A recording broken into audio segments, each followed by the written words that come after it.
If there is no request for a vote, Mr. Turkish will be declared elected.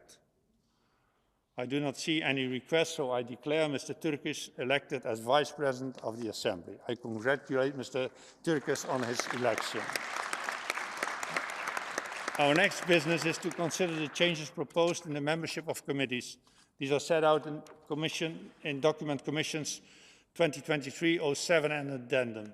Are the proposed changes in the membership of the Assembly's committees agreed to? I do not see any objection, so they are agreed to. Now, dear colleagues, before we examine the draft agenda, the Assembly needs to consider requests for debates under urgent and current affairs procedures.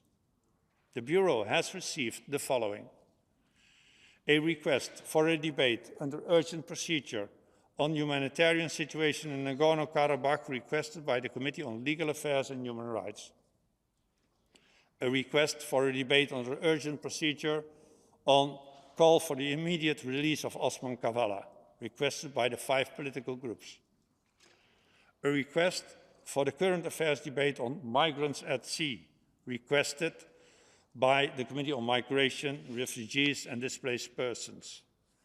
A request for a debate under urgent procedure on ensuring a just peace in Ukraine and lasting security in Europe, requested by the ALDE Group.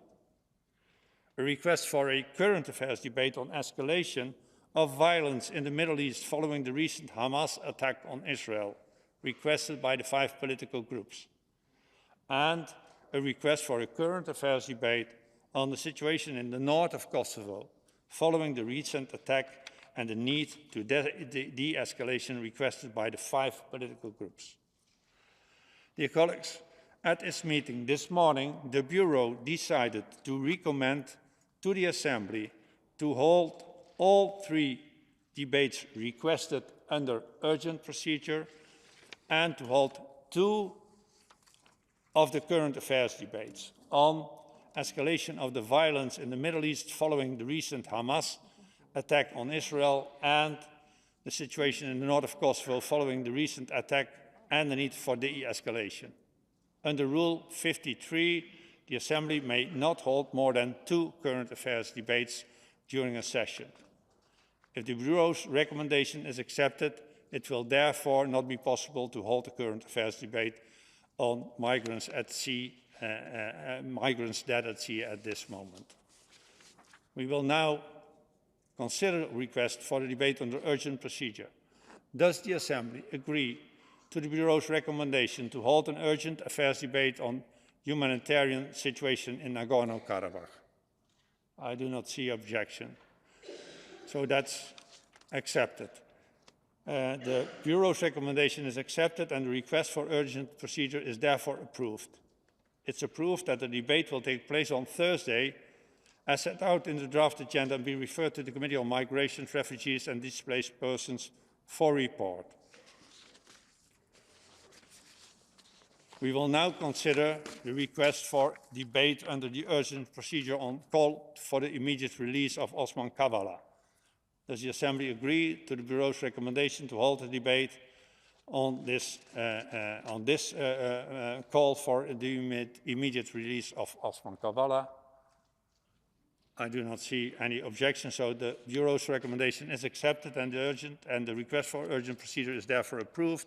It's proposed that the debate will take place on Thursday, as was set out in the draft agenda, be referred to the Committee on Legal Affairs and Human Rights for report. Then we will now consider the request for debate on the urgent procedure on ensuring a just peace in Ukraine and lasting security.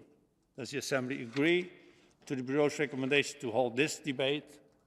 I do not see any objection, so the Bureau's recommendation is accepted and the request for urgent procedure is therefore approved. It is proposed that the debate will take place on Thursday, as set out in the draft agenda, and be referred to the Committee on Political Affairs and Democracy for report. Then,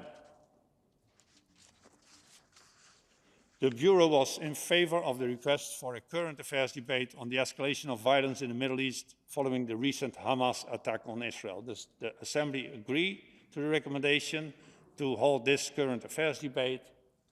I do not see any objection. So the proposal is agreed to. It's proposed that the debate will take place on Wednesday afternoon after the communication from the Committee of Ministers, and it will be opened by our colleague, Mr. Piero Fassino.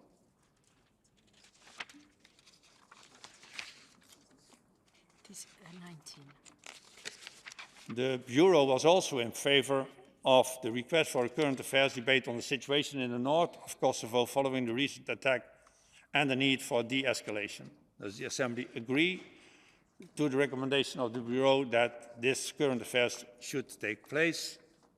I do not see any objections, so the proposal is agreed to as well. And this current affairs debate will take place at the last item of business today, and it will be opened by David Benklata. Then, 22. as the Assembly has now agreed to hold two debates on current affairs issues, no further requests will be considered, and we can now consider the adoption of the agenda. 24. So the next item of business is the adoption of the agenda for the fourth part of the 2023 ordinary session. The draft agenda has submitted for the Assembly's approval, and it was adopted by the Bureau this morning.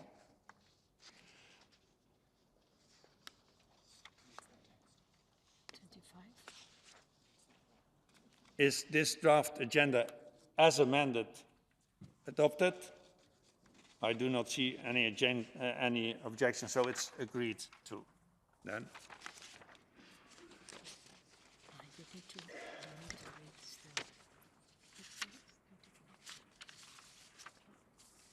The agenda is agreed to.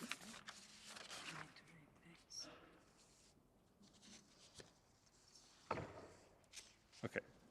I remind members that we have just agreed on the three debates on urgent procedure and two current affairs debates. The debate under urgent procedure will take place on Thursday, as set out in the provisional agenda.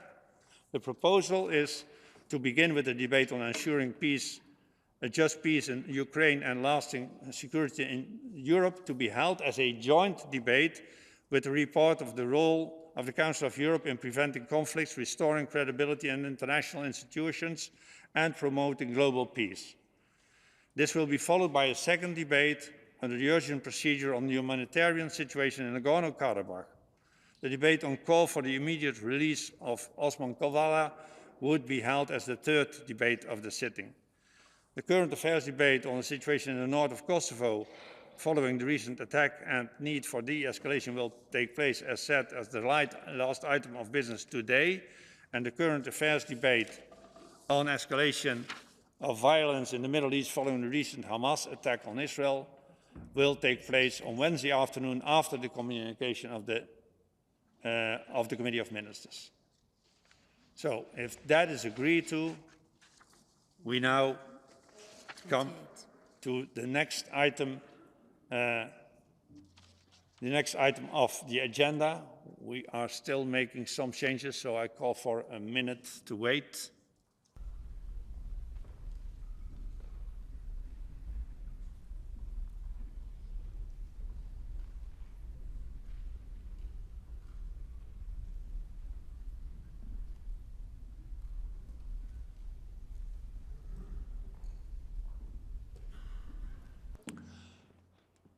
The Secretary General informs me that we are ready, so if Despina says we are ready, we are ready. Rules are rules. Dear colleagues, the honourable guests, I hereby declare open the award ceremony of the Václav Havel Human Rights Prize. A warm welcome to the 11th edition of the award ceremony of the Václav Havel Human Rights Prize. And a special thank to our partners for their cooperation, the Czech government, the Václav Havel Library, and the Carta 77 Foundation, members of the selection panel whose commitment and dedication are fundamental to uphold the work, legacy, and values embodied by President Havel. I welcome the esteemed members of the selection panel who are here with us today.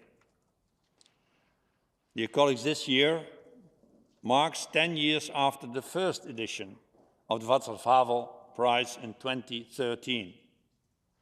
Our prize has become widely recognized as an important and prestigious award given to truly outstanding people and organizations who dedicate their lives to defending human rights. Let me take this opportunity to pay tribute to all the winners of the previous editions of the prize. And I have special thoughts for those winners who were imprisoned when they received the prize and who remain in prison until now. Let me name them, starting by the very first winner of the Václav Havel Prize, Mr. Alex Bialatsky, who was awarded last year the Nobel Peace Prize, together with Memorial in Russia and the Center for Civil Liberties in Ukraine, and who remains in prison to this date. Vladimir Kara-Murza, whose wife Evgenia we are honored to welcome here amongst us in this ceremony. Maria Klasnikava, whose family, friends and lawyers have not been able to have direct contact to her since many months. Ilham Tohti, serving a life sentence since 2014 in a Chinese prison. Murad Aslan, a staunch supporter of the independence of the judiciary, who sits in prison since 2016.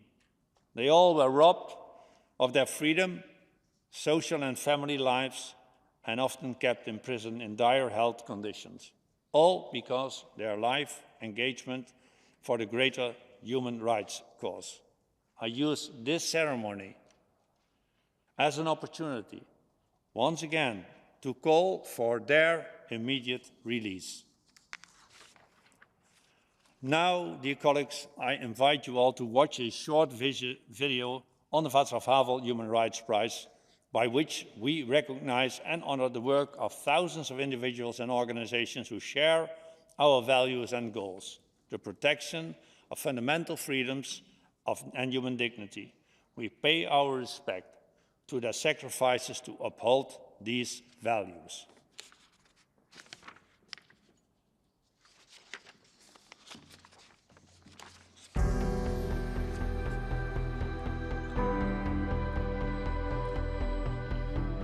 May 1990, the President of the Czech and Slovak Federal Republic entered the Assembly Chamber of the Council of Europe. It was an emotional parliamentary assembly that welcomed the former political dissident, the figurehead of the Velvet Revolution, who in 1989 brought an end to the communist regime. In his speech, the philosopher president, an atypical politician, spoke of his years of opposition when dreams took the place of hope. Everything seems to point to the fact that we should not be afraid of dreaming of what seems impossible if we want something impossible to become a fact and a reality.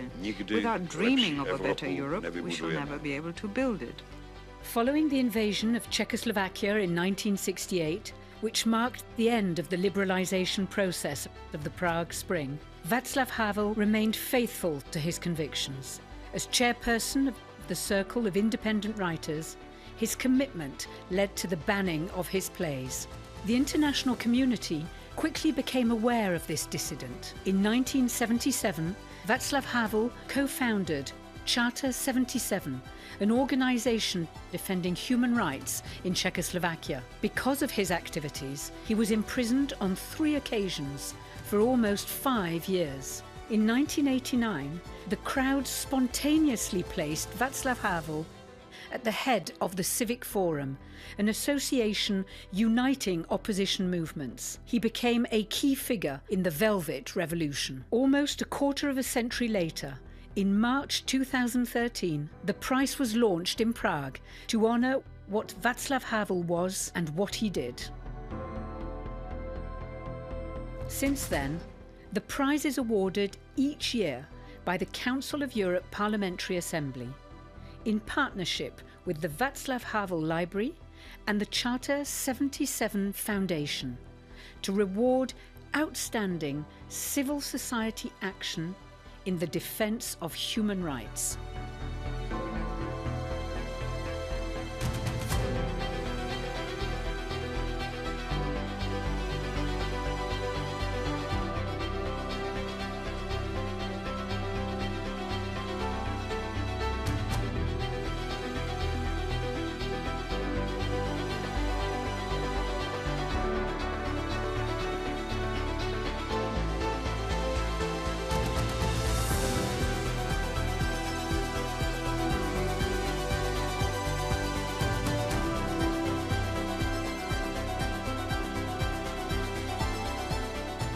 For the 11th edition of the prize, the 3 candidates shortlisted are Osman Kavala, Turkey. The nominee is a human rights defender, philanthropist and civil activist in Turkey who was arrested in October 2017 for his alleged links to the Gezi Park protests.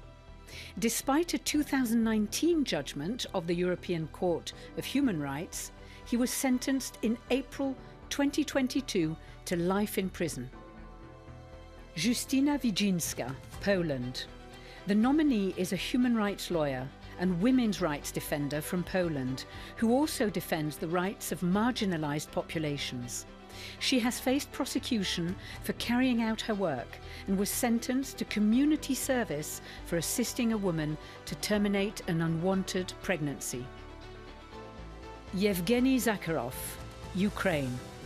The nominee has been defending human rights for over 50 years in Ukraine and other ex-Soviet republics, and promoting justice for political prisoners and other victims of human rights violations. The coalition of NGOs, Tribunal for Putin, which he founded last year, collects evidence of war crimes.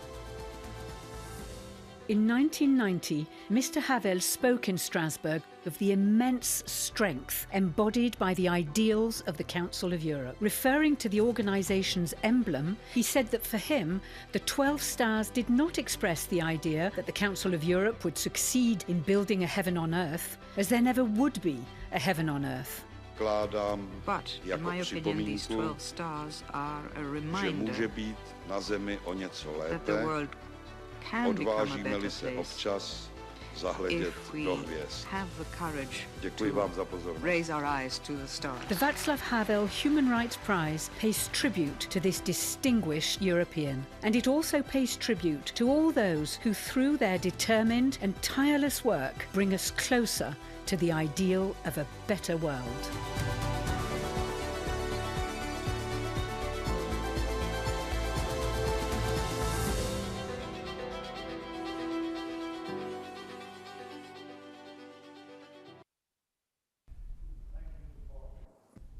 Thank you for watching this video with us, reminding us what has happened. In the 10 years we had this prize, and we are now having our 11th ceremony. I welcome the representatives of the 3 shortlisted candidates. They are here today with us in person, Mr. Yevgeny Zakharov, and please an applause for our nominee.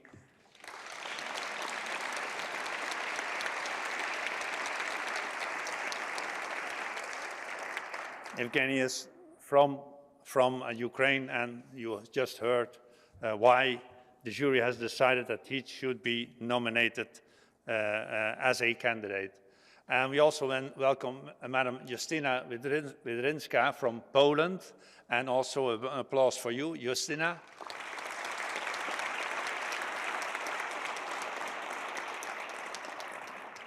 And we also were informed of the role that you played as a nominee. And the third is not in person with us because he is in prison for a very long time. But I'm really honored that Osman Kavala is represented by Madam Ayşe Burga Kavala to represent Osman Kavala. And also the nomination to Mr. Kavala, I think, deserves already an applause. Thank you very much for being here with us.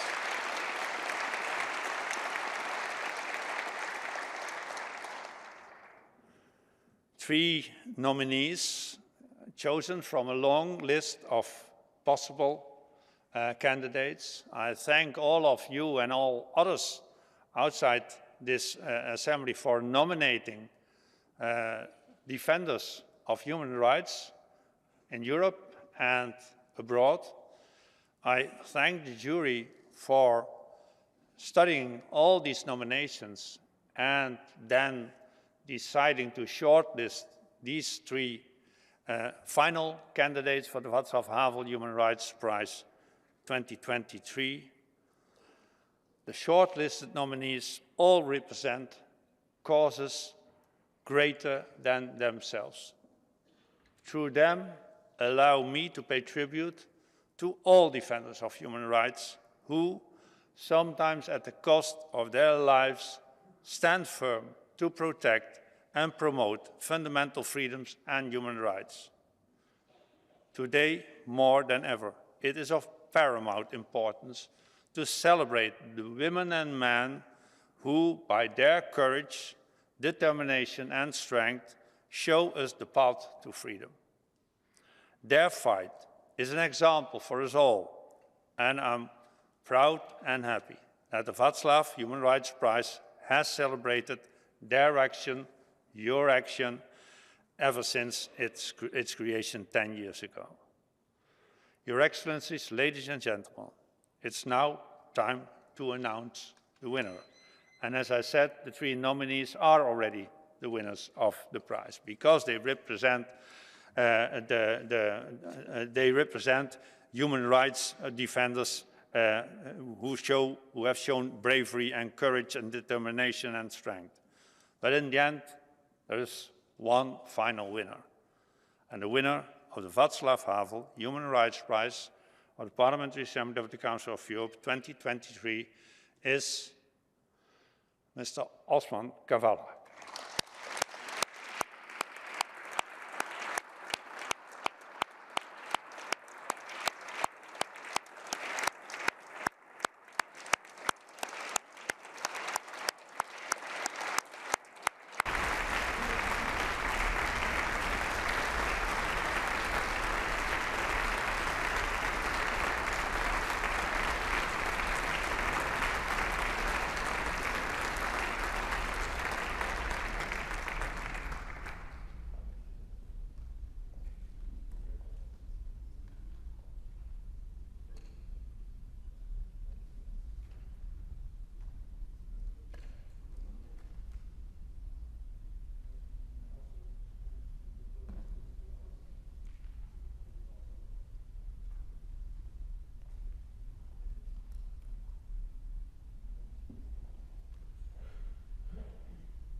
Thank you so much for receiving these awards. And may I now invite Madam Aisha Bugra to speak on behalf of her husband, 2023 winner of the Václav Havel Human Rights Prize.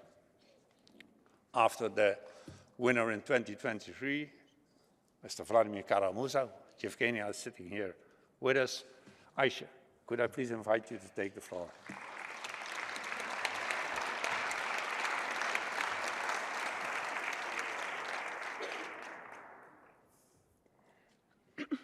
Mr. President, members of the Parliamentary Assembly of the Council of Europe and members of the Selection Committee for the Václav Havel Human Rights Prize. This is, of course, a great honor for my husband, but I'm very sad that he cannot be with us to receive this prize, this very meaningful prize. When we learned that he was shortlisted for the prize, and when I told him that I was going to come to Strasbourg to represent him at the ceremony, he wrote a letter as a shortlisted candidate to be read at the ceremony. So I will read that today. It is my husband's words.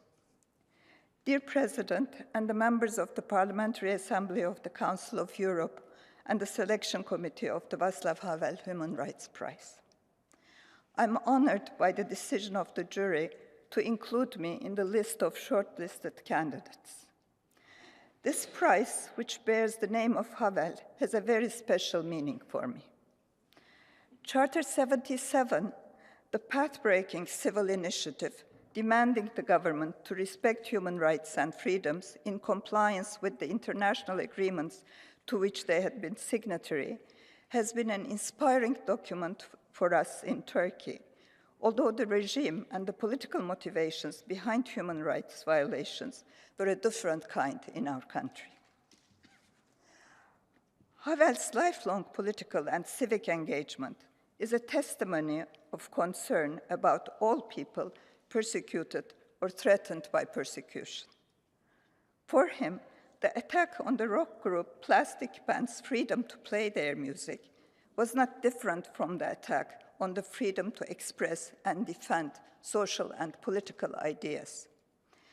It was essentially a threat to plurality of the ways of life and different means of using one's potential for self-realization. His appeal to living in truth in his very influential essay, Power of the Powerless, is related to the importance of a sense of solidarity among people who are different in their attitudes toward life. Havel believed in the possibility of creating a human order based on responsibility, solidarity, trust, openness, and love. He considered humanism as a viable alternative to ideology. I think we should not give up our hopes for the realization of such an order worldwide.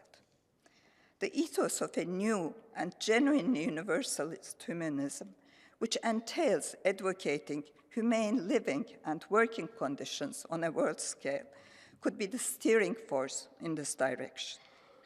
This would also require the consolidation of international laws to protect individuals and groups from persecution and to secure peace. As revealed by the fact that I will be completing my 6th year in prison this month, despite the 2 rulings of the European Court of Human Rights demanding my immediate release, there is a necessity for the development of new means and mechanisms in order to strengthen the authority of the European Court and to reinforce the moral and practical power of the European Convention of Human Rights. The practice of non-compliance with the judgments of the European Court nurtures the ways of thinking which devalue the universal norms protecting human rights. Regretfully, in my country, there's an increase in the number of jurists who feel themselves free from the obligation to substantiate charges and verdicts with concrete facts and evidence. Putting people behind the bars on the basis of speculative accusations in line with the prevalent political discourses has become a common practice. However, I do not think that my country will shift to a closed authoritarian regime akin to what Havel experienced and wrote about. I rather believe that Turkey will become a genuine democracy where the rule of law will exist in the not too distant future. Such a development in Turkey could then support also the dynamics towards democracy in our region. Today, we are faced with the rise of disturbing authoritarian nationalist trends in many countries. The values of responsibility and solidarity emphasized by Havel are surely important for fighting against the damage caused by these trends. As Havel wrote to his wife Olga from prison in 1980, the most important thing of all is not to lose hope. This does not mean closing one's eyes to the horrors of the world. In fact, only those who have not lost faith and hope can see the horrors of the world with genuine clarity. The Václav Havel reminds me, and I'm sure everyone else here, this significant truth. I have felt privileged to be shortlisted with Ms. Justina Wydrinska and Mr. Yevgeny Zakharov, and I express my solidarity with them. In case the award is given to me, I would like to share this great honor with my citizens who are unlawfully kept in prison, including the 4 civil activists who were sentenced on bogus charges of conspiring with me against the government. And I would dedicate the award to them. Thank you.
Thank you so much for participating in this ceremony.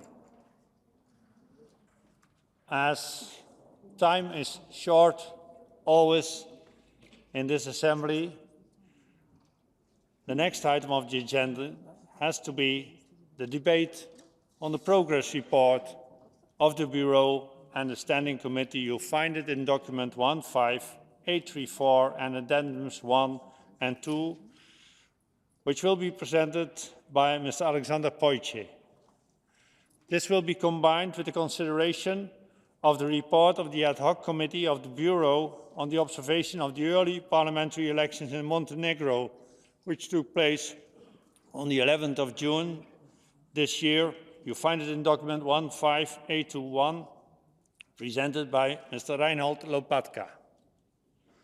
The debate must conclude by 4:30. I therefore will interrupt the list of speakers at around 4:20 p.m. I remind speakers that speaking time is 3 minutes. Now I call Alexander Poitier to present the progress report. Dear Alexander, you have 7 minutes. Dear colleagues, Mr. President, the Chinese proverb wishes for us to live in interesting times, but we are living difficult times. The Council of Europe must approach these issues seriously, but with a clear demarcation lines, our red lines. Those far and no further. Russia was expelled from this organization for attacking another country, Ukraine. Any war of aggression shall be treated in this organization in future as a red line. And this is the warning for all member states. Those member states which consistently fail to implement, for example, the judgments of the European Court of Human Rights. All those countries sign the agreement. And when joining this organization, they committed themselves to obey to some rules. Of course, not implementing. This is a serious threat to the rule of law and to this organization. But, okay, this is not the red line. But what will we say about the countries that have the political prisoners? Today, my group met Madam Yevgenia Karamurza, and she witnesses that her husband is in prison in a very serious conditions in Siberia.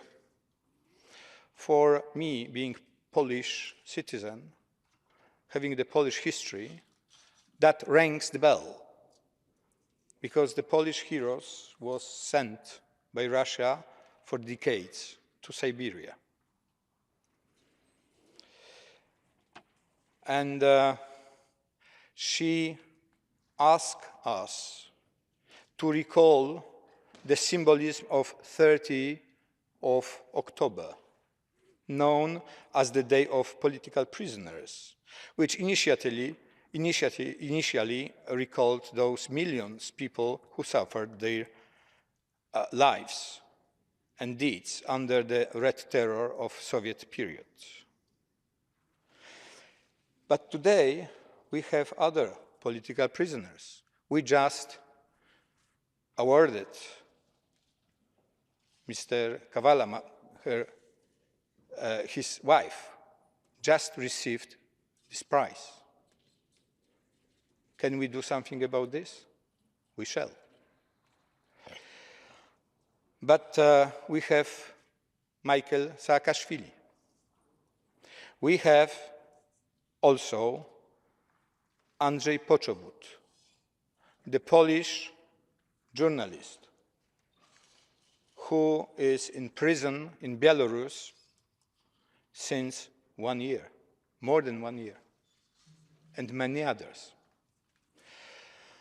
This is approaching the red line, and I strongly believe that this organization should not allow countries that are in breach of this obligation to not to have political prisoners, for whom the bell tolls. What is going on right now in Israel, in Armenia, of course in Ukraine, but slowly we are getting even not reacting, because it's already 1.5 years. Of course we have here debates, but we get used to this war. So this is why this is so important to repeat and repeat that this is state terrorism. This is something which should never happen here. Today in Hamburg, there is a situation. All the flights are stopped. Why? Because we have a threat of the terrorism. So, to whom the bell tolls? To us, all of us. And finally, and I'm going to say this in French, je voudrais parler des 3 décades d'élargissement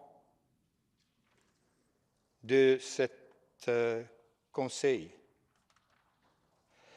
Il y a 30 ans, les pays de l'Est, les pays qui sont sortis du communisme, qui durait malheureusement dans nos pays pendant 40 ans, même plus, nous avons eu cet rêve de devenir les membres de ces familles.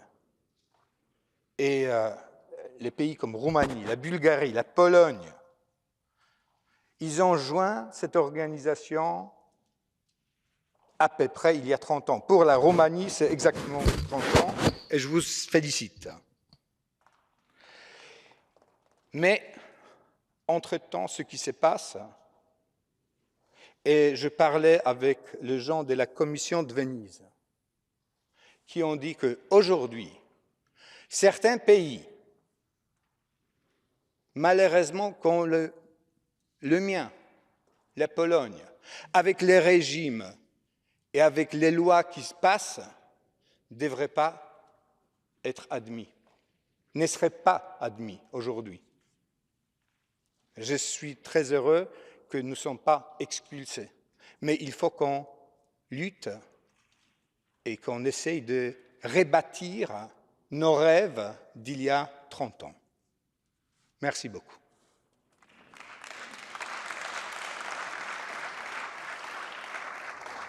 Merci à vous, cher Alexander.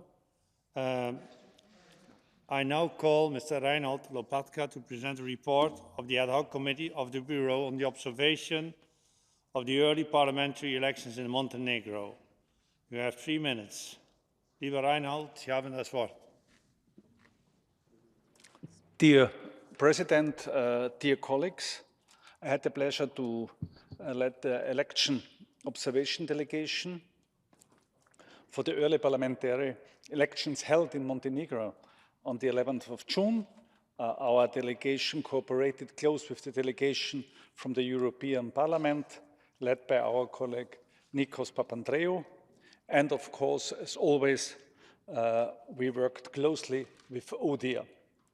We had a very smooth and fruitful collaboration in the framework of our international elections observation mission, and the result of our joint efforts was presented during a joint press conference. As you know, PACE has been observing parliamentary and presidential elections in Montenegro since 2001. We have been invited by the authorities of the country to observe these early parliamentary elections because Montenegro is under the post-monitoring dialogue with the Parliamentary Assembly of the Council of Europe and has therefore committed to invite the Assembly to observe elections. This is the reason why we also observed both rounds of presidential elections earlier this year. For this parliamentary election, our delegation had 19 members. All 5 political groups were represented. The elections were competitive and well run, despite taking place in a context of protected institutional and constitutional crisis. The process was weakened by legislative shortcomings as well as divisive campaign rhetoric. And there's also a polarized media environment. The electoral legal framework provides a basis for the conduct of democratic elections, of course. However, it contains some gaps. The election law has not been amended since 2014. Most prior Venice Commission and ODIHR recommendations remain unaddressed, including the residency requirement for voting and candidacy rights, registration of candidate lists, or also campaign finance oversight.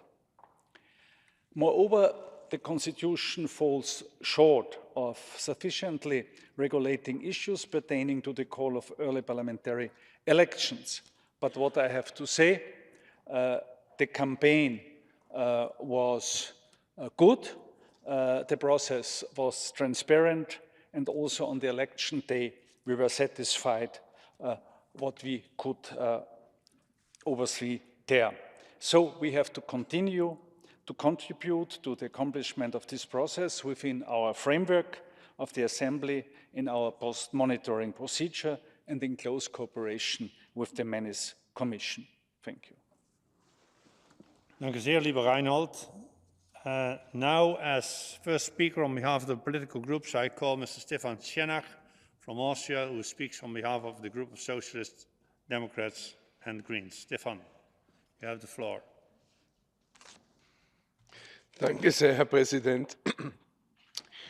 Dieser Progress Report findet, und vielleicht sollte man mal zuerst die positiven Dinge sagen, nachdem es in diesem Zeitraum ein Komitee der Justizminister gab, es vor wenigen Tagen die Latvia-Präsidentschaft mit der Riga-Konferenz zur Sicherheit von Journalisten und Journalistinnen großartige Konferenz veranstaltet hat und eine neue Initiative setzte. Aber leider, Julian Assange ist noch immer nicht frei, obwohl die Versammlung einstimmig dafür plädiert hatte, und das schon vor über 2 Jahren. Wenn wir aber auch in diesen Tagen bedenken, was gegen diesen Progress Report auch spricht, ist das humanitäre Desaster in Nagorno-Karabach. Das ist einfach schrecklich. Das Zweite, die arme Insel Lampedusa. Oder der zunehmende Konflikt am Balkan zwischen Serbien und Kosovo. Oder die schreckliche Situation, die vielen, vielen Toten dieser Tage zwischen Israel und Palästina.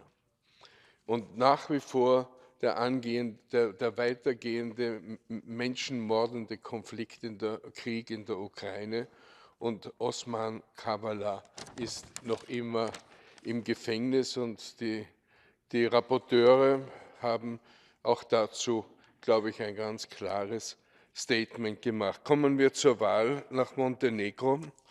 Das war trotz dieser enormen politischen und sozialen Polarisierung ein sehr friedlicher Wahltag. Und trotzdem gab es nach der Wahl enorme Probleme, politische Einmischungsversuche. Zum Beispiel die stellvertretende Ministerpräsidentin Jovana Marovic wurde am Belgrader Flughafen festgesetzt, dann wieder zurückgeschickt. Der Staatspräsident Milatovic hat mit einem Wahlsieger, mit Spajic, versucht, eine Mehrheit zu bekommen. Wir haben bis heute keine Regierung. Am 10.11. endet die 90-Tage-Frist. Dann könnte es sein, dass wir neuerlich zu einer Wahl nach Montenegro gehen müssen. Die politische Instabilität des Landes und vor allem innerhalb der Regierungsmehrheit ist gefährdend. Und die vielen Hassreden und Hassverbrechen haben dazu geführt, dass von den 1,5 Millionen Euro, die die EU als Beteiligung, als finanzielle Beteiligung gibt, über 700.000 gar nicht ausgezahlt wurden.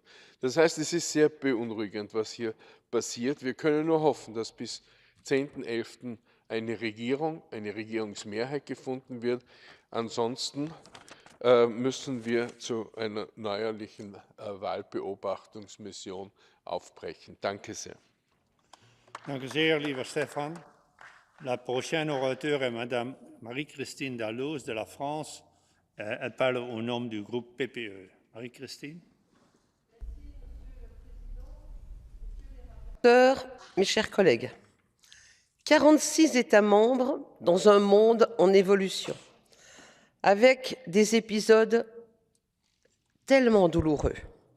Le président de notre Assemblée a rappelé les difficultés de nombreux peuples, avec bien sûr les catastrophes naturelles, qu'il s'agisse des tremblements de terre, des inondations, mais aussi des incendies qui ont endeuillé des familles, mais aussi et surtout avec les agressions territoriales.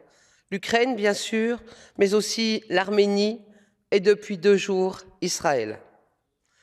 Tant de violence, tant de haine doivent nous mobiliser pour faire entendre la voix de la paix et la voix de la démocratie.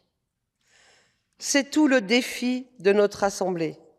Je salue tout le travail réalisé et la capacité que nous avons eu de trouver des résolutions équilibrées dans l'intérêt de tous. Pour mener à bien tous ces travaux, il faut bien sûr des moyens financiers. Et le sommet de Reykjavik a mis en lumière cette nécessité avec de nouvelles orientations. À ce titre, le président de notre Assemblée va adresser une lettre au président des délégations nationales pour aborder cette question à l'attention des parlements nationaux, pour que les contributions soient plus importantes. C'est une partie de solution, bien sûr, mais nous ne pouvons pas nous exonérer d'une vigilance particulière pour équilibrer nos dépenses en fonction de nos recettes. Je note par ailleurs que cette prise de conscience est déjà actée. En effet, j'ai vu le programme en 2024, il y aura seulement 2 déplacements de la commission permanente qui sont programmés, à savoir Vilnius et Luxembourg. C'est un progrès.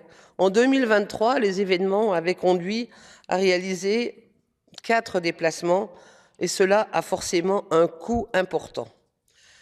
Autre nécessité dans cet esprit-là, c'est bien évidemment la maîtrise des coûts de l'ensemble de nos personnels. Nous avons la chance d'avoir d'excellents professionnels et je voudrais bien sûr, au nom de tous mes collègues, les remercier pour leur travail. Mais avant de procéder à de nouvelles embauches, à de nouveaux recrutements supplémentaires, peut-être serait-il plus pertinent de réorganiser les différentes missions de nos secrétariats. Je sais que cette orientation peut déplaire, voire déranger, mais notre institution doit être exemplaire. C'est aussi une question de crédibilité. Mes chers collègues, notre travail est encore plus nécessaire aujourd'hui qu'hier. Notre engagement se doit d'être sans faille et c'est dans cet esprit que je vous encourage à voter pour le rapport d'activité. Il faut que l'Assemblée du Conseil de l'Europe continue à entretenir cette lumière qui s'appelle l'espoir. Merci, chère Marie-Christine. Le prochain orateur est M. Damien Cotier de la Suisse au nom du groupe ADLE. Damien. Merci, Monsieur le Président, et j'aimerais remercier les rapporteurs pour les rapports qui ont été faits. Ce rapport d'activité montre en effet toute l'importance du travail qui est mené par cette organisation et par cette Assemblée. Pour ma part, j'ai l'honneur de présider depuis bientôt 2 ans la Commission des affaires juridiques et elle souligne au fond à chaque partie de session par les rapports qu'elle dépose l'importance des conventions du Conseil de l'Europe, de tous toute l'armature juridique sur laquelle repose cette organisation, avec des rapports qui parfois sont plus spectaculaires que d'autres, mais ce n'est pas parce qu'ils sont spectaculaires qu'ils sont plus importants. Je prends l'exemple de l'importance d'un tribunal international pour le crime d'agression, qui est quelque chose de très important que revendique notre organisation et notre Assemblée, mais un rapport régulier comme celui sur l'implémentation, la mise en œuvre des arrêts de la Cour est peut-être moins spectaculaire, il est régulier, mais il est à la limite encore plus important, parce qu'on est vraiment dans le cœur du travail de notre organisation. La commission juridique a décidé aussi de créer un poste de rapporteur sur les prisonniers politiques, et je crois que la cérémonie que nous venons de vivre, Monsieur le Président, souligne à quel point c'est important de se battre pour les prisonniers politiques. Les 3 candidats qui étaient là aujourd'hui méritent tous nos honneurs. Monsieur Kavala, qui a obtenu le prix, mérite qu'on pense à lui, qu'on le soutienne, et c'est bien que nous organisions un débat pendant cette semaine, mais pensons aussi aux 3 personnes qui ont obtenu le prix ces dernières années, notamment M. Vladimir Karamurza, M. Ales Bialiatski et Mme Maria Kalesnikava, qui se trouvent actuellement à purger des peines qui sont à la fois injustes et inhumaines. La démocratie est une autre valeur de notre organisation. Il y a des élections importantes sur notre continent dans plusieurs pays, et notamment bien sûr prochainement en Pologne, et le groupe ALDE aimerait inviter les électeurs et les électrices polonais à de la clairvoyance et à rappeler le lien fondamental qui unit cet important pays aux valeurs de l'Europe. Et malheureusement, des crises faites par les humains continuent aux 4 coins de notre continent et à proximité immédiate. Cette guerre atroce en Ukraine qui malheureusement continue, l'importance du registre des dommages et l'importance qu'il soit activé le plus rapidement possible et donc que les experts soient nommés, l'importance de la prochaine étape, celle d'un mécanisme de compensation, et bien sûr l'importance, je l'ai évoqué, de mettre en place un tribunal international pour le crime d'agression, mais également que les tribunaux puissent s'activer sur la question des crimes de guerre et des crimes contre l'humanité. Cette crise horrible au Karabakh, là aussi notre Conseil doit être actif, il doit pouvoir aller sur place. L'Azerbaïdjan a une responsabilité importante, celle de laisser notre organisation se rendre sur place et celle aussi de respecter ses obligations internationales, en particulier le respect des conventions de Genève. Et enfin, cette situation horrible que nous voyons actuellement en Israël, un pays partenaire de notre organisation, observateur dans notre Assemblée, des attaques terroristes indiscriminées contre les populations civiles qui sont tout simplement inacceptables et qu'il faut condamner de la manière la plus ferme. La barbarie n'a pas la place dans notre monde.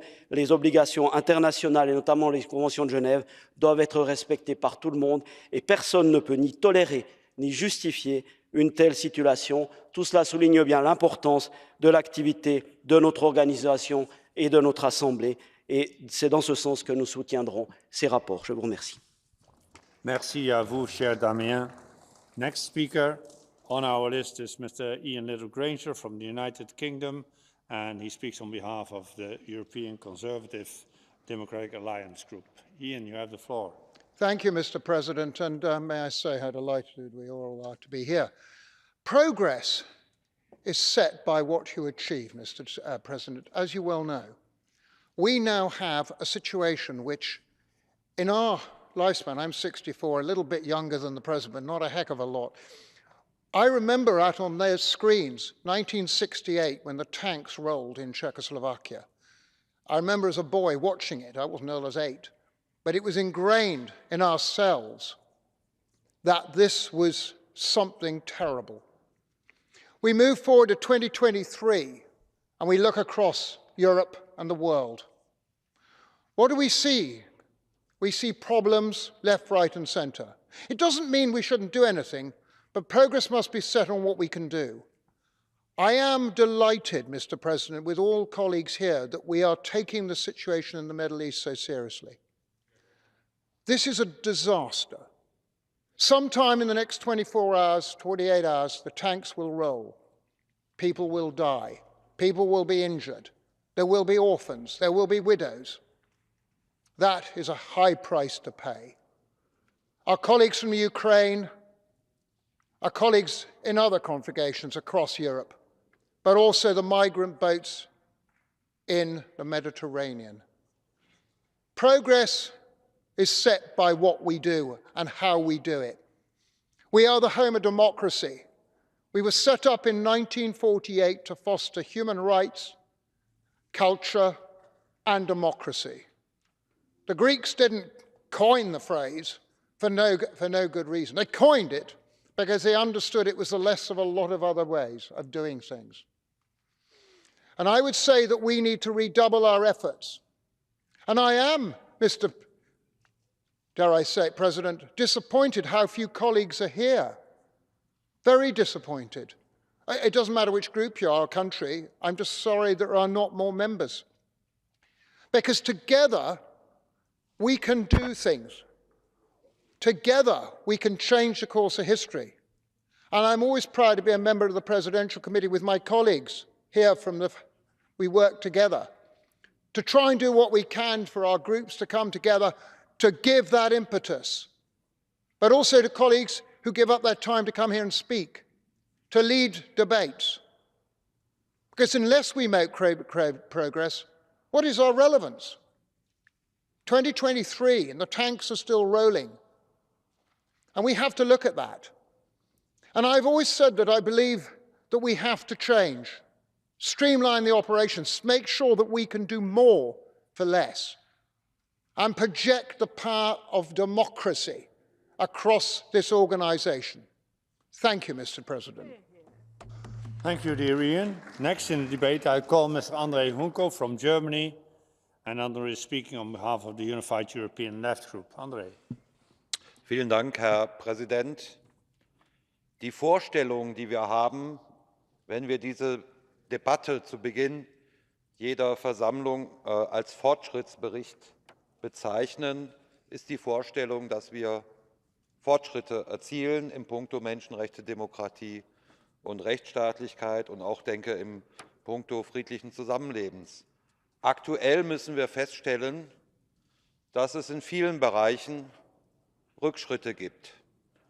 Neben dem Krieg in der Ukraine, der immer noch weiter tobt und wo kein Ende in Sicht ist, auch keine diplomatischen Initiativen auf dem Weg sind, erleben wir in den letzten Wochen vor allen Dingen das Ausbrechen von bisher ungelösten Konflikten, ob im Norden des Kosovos, ob in Bergkarabach, den Konflikt zwischen Armenien und Aserbaidschan, ob in der Türkei, wo ein Anschlag in Ankara war und jetzt wieder Rojava im Norden Syriens, die kurdischen Gebiete, bombardiert werden. Oder vor allen Dingen, ob jetzt in Israel und Palästina ein alter Konflikt wieder in einer Wucht ausbricht, der uns, denke ich, alle schockiert. Die rote Linie, die wir gerade international erleben, ist, dass ungelöste Konflikte irgendwann wieder zum Ausbruch kommen und sich auch gegenseitig dann verstärken, wenn sie militärisch gelöst werden. Das ist gerade, was wir erleben. Und lassen Sie mich ein paar Worte sagen zu dieser furchtbaren Gewaltausbruch in Israel und Palästina. Es ist völlig inakzeptabel, wenn die Hamas Zivilisten angreift, tötet, wie in ein Musikfestival, Menschen dort rauszieht, als Geiseln nimmt, misshandelt, völlig inakzeptabel. Aber wir müssen auch sagen, es ist inakzeptabel auf beiden Seiten, Zivilisten anzugreifen in diesem Konflikt. Und ich will an die Worte eines israelischen Vaters erinnern im Fernsehen, der gesagt hat, auch im Gaza gibt es Opfer, Mütter, die weinen, lasst uns Frieden schaffen, einen echten Frieden.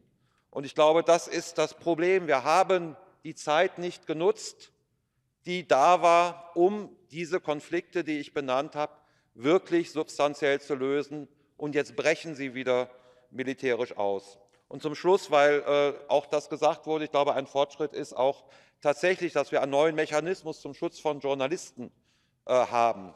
Ich möchte an zwei Fälle vielleicht erinnern. Auch in Polen ist ein spanischer Journalist, Pablo González, seit über 18 Monaten ohne Anklage inhaftiert. Und Julian Assange geht mittlerweile ins 5. Jahr seiner Inhaftierung.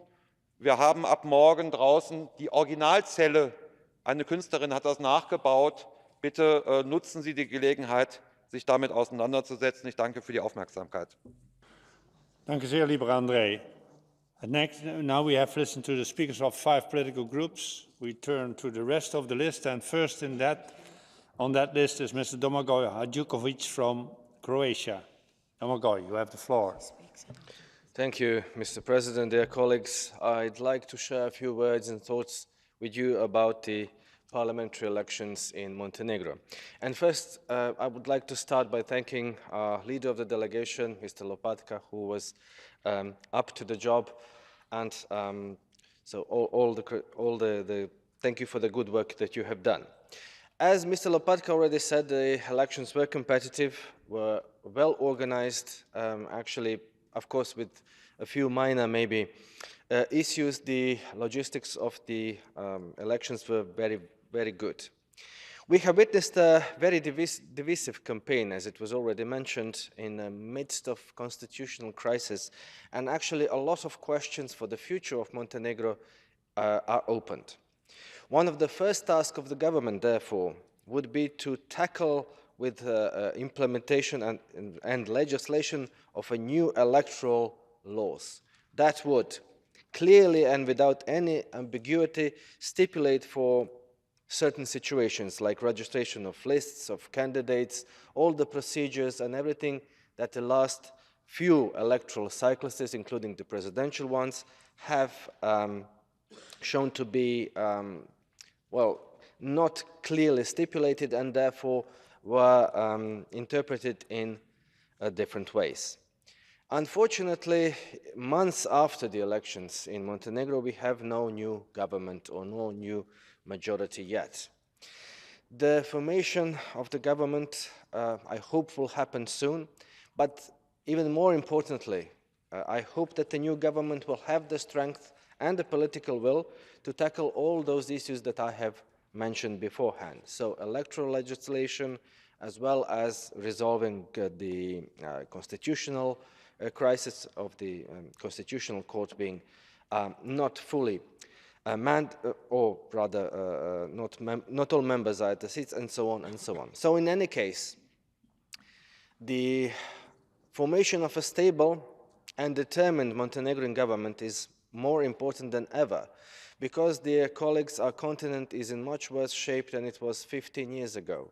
We have one huge war going on in Ukraine, on our continent, but the terrorist attack in the north of Kosovo has already shown how volatile, unfortunately, the region the Montenegro is in can be. And this is why we are concerned, and from this august chamber, I hope that we will very soon have a new government in Montenegro able to tackle all these issues. Thank you. Thank you, dear Domagoj. Next on the list is Mr. Nikos Tornaritis from Cyprus. Nikos, you have the floor. Very much, Mr. President. Dear colleagues, as co-rapporteur of the PACE for the post-monitoring dialogue with Montenegro, I should note that, as we have observed through the general conduct of both the recent presidential and the parliamentary elections in the country, Montenegro shows strong signs of commitment towards ensuring stronger democratic governance and further political, social, and economic stability.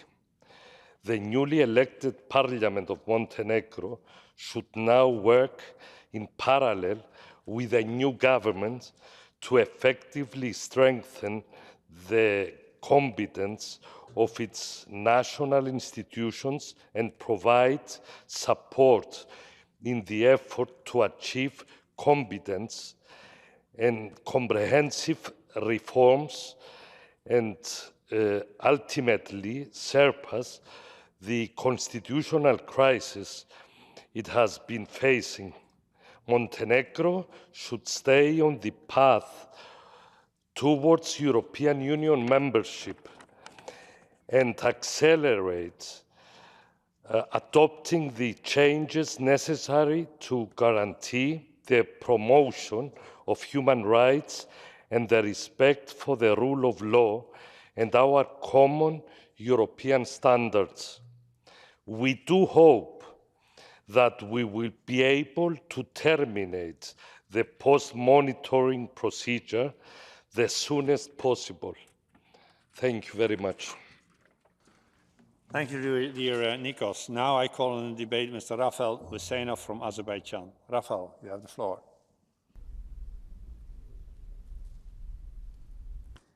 Thank you, Mr. President, dear colleagues.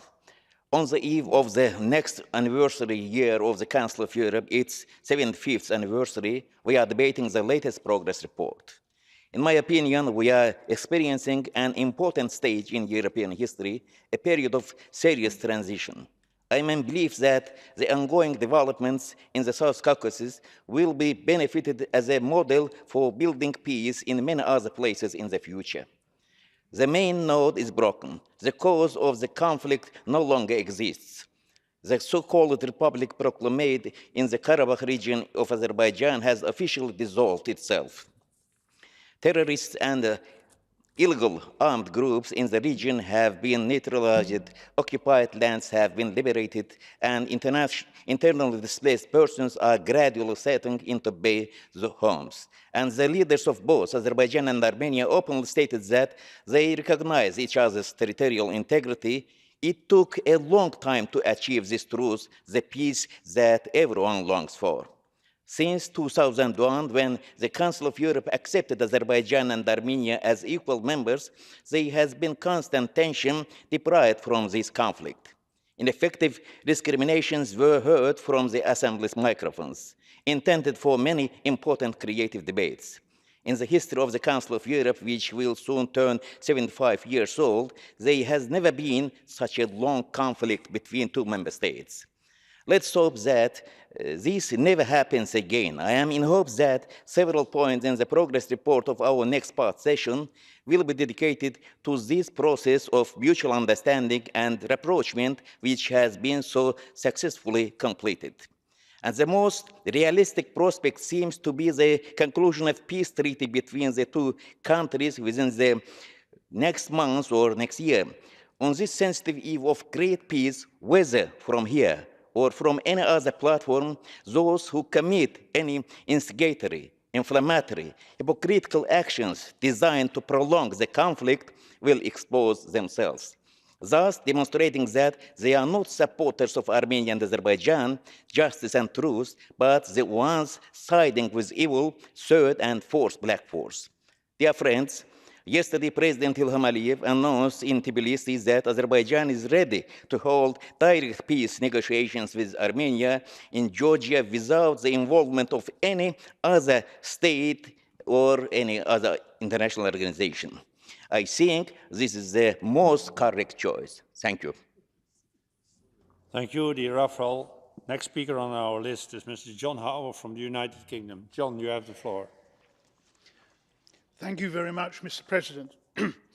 I would like to thank Mr. Poche for his report, and I'm sure it does not matter which political party we all originated from, but we should all wish him luck in the Polish general elections. And I was very pleased to see his use of the Venice Commission as part of that, or of the Polish opposition. And I urge all countries to look at that to resolve issues. In the question of Kavala, which he raised, I don't wish to raise false hope, but there is something we can do. There are two things we can do. We can continue to enjoy, to express our engagement and discussion with the authorities in Turkey to try to release Mr. Kavala. It is no use saying that that is just talk. It is the skills of a mediator that can be brought to bear to get the other side to agree that it was their idea in the first place to be able to take this forward. Similarly, I hope that when we look back in the progress on this report next year, that there is more progress on Israel. There is one important area of human rights that we should not forget in Israel. And that is, if you look at the town of Sderot in southern Israel, you will note that amongst the pregnant women there, the number of people who have spontaneous abortions or miscarriages has gone up by 59% as a result of the bombardments that have taken place from across the border. This we cannot carry on seeing, and we need to do something important about that. I think it's also important to learn that the list of Serbian judges has been rejected. I say this not to cast doubt on Serbia, but it is important that we get the judges to the European Court of Human Rights right the first time, and that they continue to play an important role in taking forward human rights across the whole of Europe. With Russia and Belarus, I think that we have to be very careful about what we do to encourage the people who are supporting democracy there, because they are so far infiltrated by the existing authorities in those countries. And I think it would be important if we could keep an eye on what they are doing and how we deal with it in order to make sure that they get an honest treatment. Thank you. Thank you very much, John. Next in the debate, I call Madam Ripsime Grigorian from Armenia. You have the floor, Ripsime. Much, Mr. President. After around 10 months of warning the world about the high risk, or better to say, a clear strategy of Azerbaijan to make Nagorno-Karabakh Armenians exit Nagorno-Karabakh, now 2 weeks ago we witnessed a mass exodus, forced displacement of Nagorno-Karabakh Armenians, which cannot be called any other than an ethnic cleansing. For more than 100,000 people left not just their homes and homeland, but also the lands where their grandmothers and fathers used to live, create, and thrive for tens of centuries. And these ain't a political statement. These are raw facts. This is data. We talked and debated here and condemned the closure of Lachin Corridor, but we did not go beyond that. And there are too many questions to ask here, but probably the biggest is, were there not enough instruments and measures under our mandate, or was there not enough political will? Well, it is uncountable how many of the rules and principles from the key conventions of the European Council Azerbaijan has broken, violated during the last years. And here we've been calling on both sides to come to the table of negotiations, or at most to express a deep concern. What we need to do deeper is to think what our actions or even inaction can have as a consequence when it comes to such an act of against humanity as the ethnic cleansing is.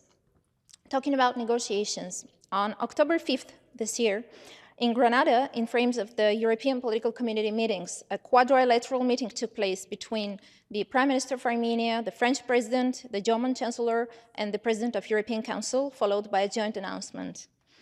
Aliyev, the President of Azerbaijan, cancelled his participation on the last minute.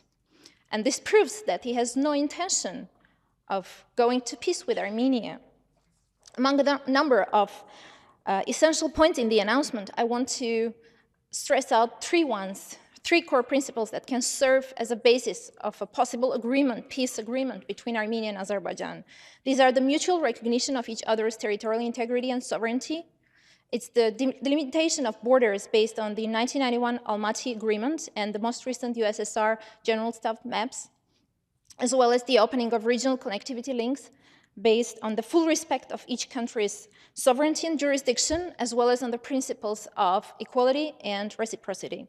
I call on all my colleagues here, each one of you, to join the Granada announcement, to urge your governments to make every effort to bring Azerbaijan to the table of negotiations and not to continue the use of threat of force or the warmongering rhetoric.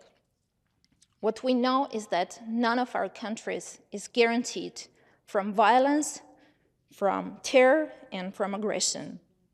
Only by acting and not speaking, we can have a chance for a decent and peaceful future. Thank you very much. Thank you very much. Next in the debate, I call Madam Jorida Tabaku from Albania. Jorida, you have the floor. Thank you, President, esteemed members of the Parliamentary Assembly. First of all, let me thank the chair of the delegation of the Parliamentary Assembly, Mr. Lopatka, for a well-run delegation and work there. I believe that together with the European Parliament, both teams did an amazing job. This was my second time in monitoring elections in Montenegro, and you could see a little bit of tiredness because the last 4 months, 3 elections happened in the country, which was also reflected in the low turnout of elections. Montenegro is a country in post-monitoring, and there were problems during the day of elections. There were small problems related with the legal background, with the electoral code, but everything could be repaired, and I believe that it's within the mandate of the new government, which has yet to be formed now 5 months after elections, to continue with reforms. Especially European integration should be on the agenda and fight against corruption. The campaign was a little bit divisive with hate speech and with attacks. A little bit of discussion took around programs, mainly was a political fight, but I believe that the countries of the region deserve more. And since most probably I'm not going to make it to the other point of the agenda, I want to raise a very important issue related to our region. For decades, the region has been marked by complex ethnic and political divisions. However, recent incidents, including the violent attack by Serbian paramilitaries on September 24th, have intensified tensions in the north of Kosovo. For this reason, I'm very happy that this Assembly will make a debate later on today. By condemning the attack, we must unequivocally condemn the brazen attack on Kosovo territory that transpired on September 24th. Such acts of aggression cannot be tolerated in our region, and of course not in Europe. It is our duty as representatives of peace and justice to stand united in these actions. Secondly, I urge EU member states to consider the measures adopted against Kosovo in June. Restoring no mercy is essential for lasting peace and stability in the region. We must prioritize dialogue and cooperation over isolation. It is imperative that Serbian authorities bring those responsible for the 24th of September attack to justice, in accordance with rule of law, in accordance with justice. Maintaining peace and moving forward from refraining from actions that undermine the constitutional order of the Republic of Kosovo are very important at this moment. For this reason, I thank the Parliamentary Assembly for having a debate later on today, and I hope that we can move ahead, especially in this during this very difficult time, not only for the region, but for the whole Europe. Thank you. Thank you, dear Jorida. Next in the debate, I call Mr. Vladimir Vardanian from Armenia. You have the floor. Thank you, Mr. Chairman. Thank you for your welcoming speech. Thank you for using the word exodus when you're addressing the Armenians of Nagorno-Karabakh. I remember it was January of this year that me and Mr. Evstafiou from Cyprus used the same word. We urge everybody that we need a rapid action. Otherwise, it would be an exodus. It would be total expel and extermination of Armenian population of Nagorno-Karabakh. We urge. I remember when Lachin corridor was illegally blocked in the end of 2022, I raised this issue in the legal committee. I requested Mr. Havel, he was at that time presiding at the committee, I requested him to adopt a statement on condemnation. Unfortunately, I was said that we have some regulations and it should be submitted a couple of weeks ago before the meeting. When I initiated urgent debate in this hemicycle, I understand that it might be too late, that to the day of this meeting, we will have no Armenian in Nagorno-Karabakh. Ladies and gentlemen, now in Nagorno-Karabakh, we have only from 10 to 50 ethnic Armenians survived. Most of them are elder or infirm. They cannot just move. All the other expelled. Mr. Rafik Huseynov addressed all the issue of his peace agenda. He said everything, but please take into account, he didn't say any word about the right of people to come back. You are absolutely right, Mr. Huseynov. The only obstacle of this conflict do not exist anymore. This obstacle was Armenian population of Nagorno-Karabakh. Ladies and gentlemen, we are in favor of peace. We are in favor of having good friendly relations with everybody. But I would like once again to remind everybody that when Azerbaijan was allowed, I don't think that now it would be allowed to be a member of this respective forum, but when it acceded to this organization, it taken an obligation to solve Nagorno-Karabakh conflict by peaceful means. Mr. Huseynov said that this is a new pattern for the new peace in the Southern Caucasus, and this should be an example. If an ethnic cleansing is an example of making peace, I don't think that it would be a real peace. Mr. Chairman, Mr. President, honorable colleagues, I know that today and day after these meetings we will face a lot of procedural manipulations trying to deviate us from the very discussion of this topic. I would like to request all of you discuss, think and vote, taking into account what we today remember. Václav Havel, what we together we give an Václav Havel Prize to Osman Kavala, and a lot of political prisoners are in a few countries member of the Council of Europe. I do request all of you, please think, discuss and vote, taking into account that dead people are looking at you. Thank you so much. Thank you for your contribution. Next, la prochaine oratrice est Madame Liliana Tanguy de la France. Liliana, la parole est à vous. Merci, Monsieur le Président. Chers collègues, le 11 juin 2023 se sont tenues au Monténégro des élections anticipées qui ont marqué la fin d'une crise politique et institutionnelle profonde. Après le vote de censure du gouvernement Abazovic en août 2022, l'absence d'accord entre la présidence et le Parlement autour de la nomination d'un nouveau gouvernement a paralysé le pays pendant des mois. La convocation des élections anticipées et le vote des électeurs ont permis de mettre un terme au blocage dans l'intérêt du pays, tant sur le plan national qu'européen. Alors l'Assemblée parlementaire suit avec intérêt le développement de la situation politique au Monténégro via le dialogue post-suivi qu'elle mène depuis 2015. Une commission ad hoc a d'ailleurs été envoyée sur place dans le but d'apporter une expertise professionnelle, indépendante et impartiale de la qualité du processus électoral.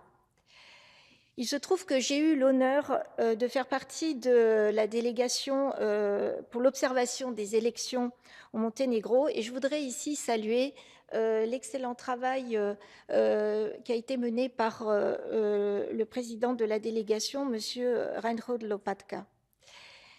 J'ai donc observé les élections dans les circonscriptions de Nikšić et de Bar et si des lacunes ont bien été relevées sur le plan de la législation électorale, car il faut savoir que la loi électorale n'a pas été modifiée depuis 2014, mais également du financement de la campagne, la Commission a conclu dans un rapport que les élections se sont déroulées dans un cadre juridique garantissant des élections libres et démocratiques. Les candidats ont pu faire campagne librement et les libertés fondamentales de tous les citoyens ont été respectées. Le paysage médiatique est libre et diversifié, même si la polarisation politique et le marché publicitaire limité rendent les médias vulnérables à des influences internes et externes face à des intérêts commerciaux et politiques divergents.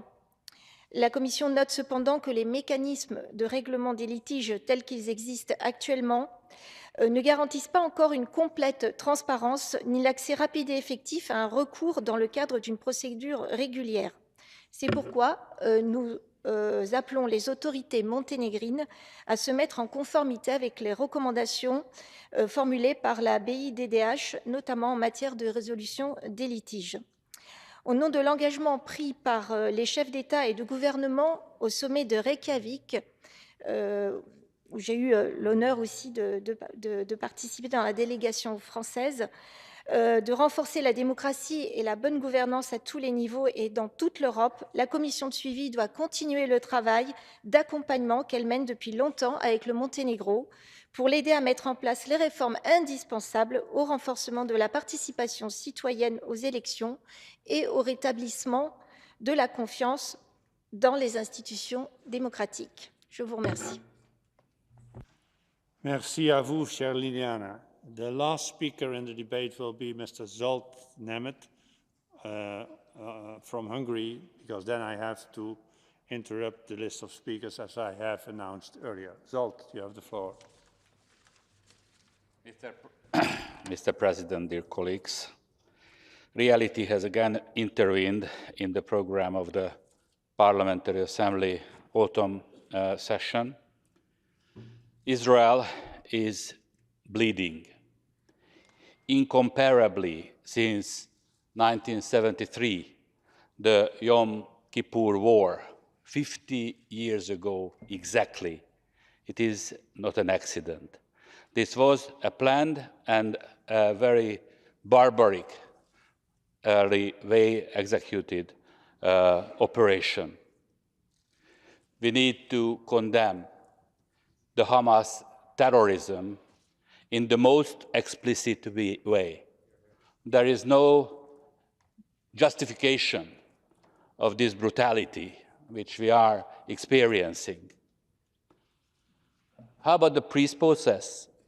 Dear colleagues, the Abraham Accords in the past years was the most promising process in the Middle East since decades. And the agreement with Saudi Arabia was also in the pipeline. Yes, now we can say that this is finished, this is over. Whose interest is this? Is it a Palestinian interest that the whole Abraham Accords process is now finished? Escalation of violence is interconnected. Just this morning we could listen to the different dimensions of violence coming to the surface in the whole of Europe or just neighboring Europe. We have to stop this. And stopping this process is not going to be easy. We have to go for restoring the order, restoring the international order, because if we are not able to do this, other violent, extremist, barbaric events will come to the surface, not just in Europe, but in the whole world. Dear colleagues, we need to stand up under these circumstances for Israel. And I am very glad to inform you that at 6 o'clock this evening, there is going to be a demonstration in front of the Parliamentary Assembly of the Council of Europe on the initiative of the Jews in France. No violence, no compromise on this question, and no relativism. Thank you very much for your attention. Thank you, dear Zsolt. As I announced, I now have to interrupt the list of speakers. The speeches of members on the speakers list who have been present during the debate but were not able to speak may be given to the table office for publication in the official report. I remind colleagues that The texts are to be submitted in TypeScript, electronically if possible, no later than 4 hours after the list of speakers is interrupted. Mr. Poitier, do you want to reply? You have 3 minutes.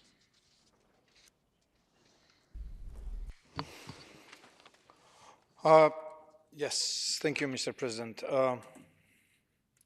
I'm terribly, terribly sorry that my progress report, as rightly one of colleagues mentioned. So I'm sorry that my progress report shows that, in fact, there is no progress. But we are here to say the truth. Maybe there is a feeling that we take care about the roses when the forests are burning. Yes. I would like to remind you the last scene of the film, The Name of the Rose, with Sean Connery, when he goes out from burning bibliothèque with some books, and he's so happy that at least he went out with some books. Whatever will happen, and we are facing once again very difficult time. We don't know what will happen in Nagorno-Karabakh. We don't know what will happen in Europe and in the Middle East. This is unfortunately just the beginning. But we shall not stop our work because we have to save those ideas we stand behind. We have to save the aim of our organization because one day there will be a peace and we will be ready to share our values. So our work, even if we are afraid that this is something minor when we look at this shaking world, I strongly believe that this is something valuable and we should continue. Thank you very much. Thank you, dear Alexander. This closes the debate on the progress report. The Bureau has proposed references to committees for ratification by the Assembly. They are set out in document 15834 and addendum number 1. Is there any objection to the proposed references to committees? I do not see any, so the references are approved. I now propose that the other decisions in the progress report, which you find in document 15834 and addendum 2, be ratified. Is there any objection? I do not see any, so the progress report is approved. That means that, having ended the debate on the progress report, the next item of business this afternoon is a current affairs debate on the situation in the North of Kosovo, following the recent attack and the need for de-escalation. The debate will be opened by Lord Blanchatra. Speaking time in the debate is limited to 3 minutes for all members, except for Lord Blanchatra, who is allowed 7 minutes. So in the debate, I first call David Blanchatra. David, you have the floor, you have 7 minutes. The immediate trigger for the recent escalation is that the Kosovo government, led by Prime Minister Kurti, took advantage of a crisis in neighbouring Serbia to try to cement control in the north, leading to some serious clashes. These clashes are the latest flare-up in a long-running dispute, which was a major driver of conflict in the Balkans in the 1990s. Fighting ended at the close of that decade with NATO intervention and the separation of Kosovo, with its ethnic Albanian minority, from Serbia. A series of escalations led up to recent troubles. These began in September 2021 when the Kosovo government tried to make Serbs re-register their cars, which sported license plates from Serbia, thus signifying their acceptance of Pristina's sovereignty. These clashes continued through 2020 as northern Kosovo Serbs resisted Pristina's attempts to assert its authority over them by barricading roads, engaging in firefights with heavily armed special police, and in November resigning en masse from the Kosovo government posts. Since the mass resignation, Kosovo Serb officials in those 4 municipalities in the north have nevertheless continued to work at home or to work at their offices, but reported only to Serbia, at the same time dispensing a range of services on which the local population depended. But in April 2023, Pristina held local elections to replace those Serbs who had resigned in November. The Serbs boycotted the elections, with only the small Albanian minority voting. Turnout was in the low single digits, and the result was a slate comprising exclusively ethnic Albanians. However, on the 26th of May, with most Kosovo Serb officials attending a mass rally in Serbia, Pristina took the opportunity to install its newly elected officials in the 4 northern municipalities. Taken by surprise, President Vučić of Serbia then ordered the Serbian army to high alert and then moved several units towards the border with Kosovo. That step, whilst worrying, was not an invasion. But on 29th of May, hundreds of Serb demonstrators gathered outside the municipal buildings. Fighting broke out, and by the time KFOR restored order, more than 50 Serbs and about 30 peacekeepers were injured. Now, the international response was that Kurti's decision to take control of these municipal buildings got an unprecedented rebuke from Kosovo's strongest supporters.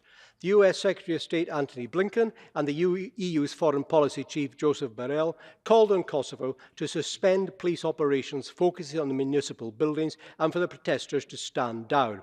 In fact, on the 30th of May, the United States formally sanctioned Kosovo, ejecting them from a December 23rd, a massive NATO exercise, which Kosovo had to do in order to get into other national organizations.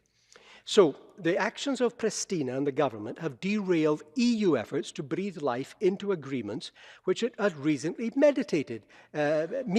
mediated between Kosovo and Serbia.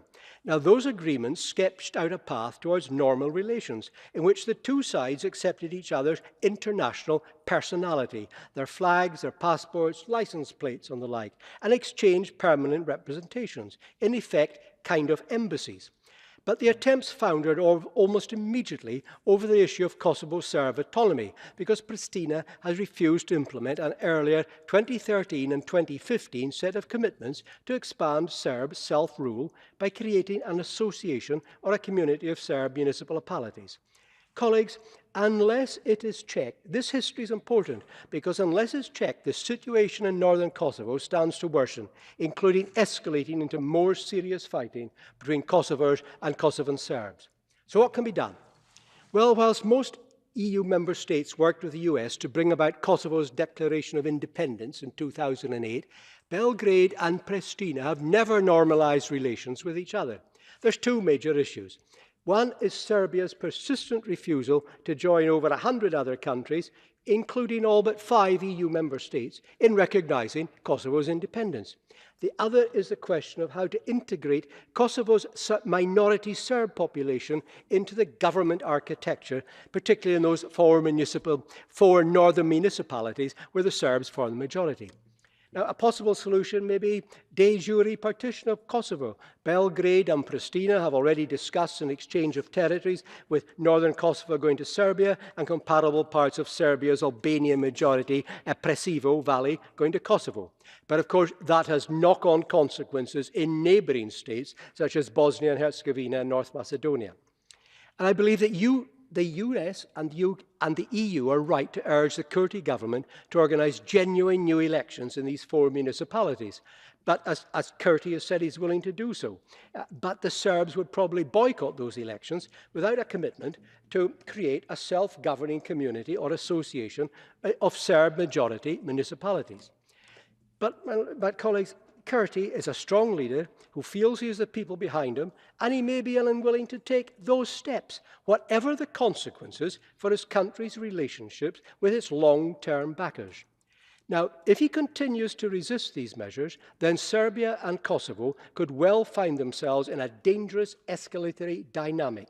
That in turn would require the US and the EU to rethink their priorities for the two neighbours, focusing more on crisis management with a search for a lasting solution to the Kosovo-Serbia dispute deferred until better and more peaceful times.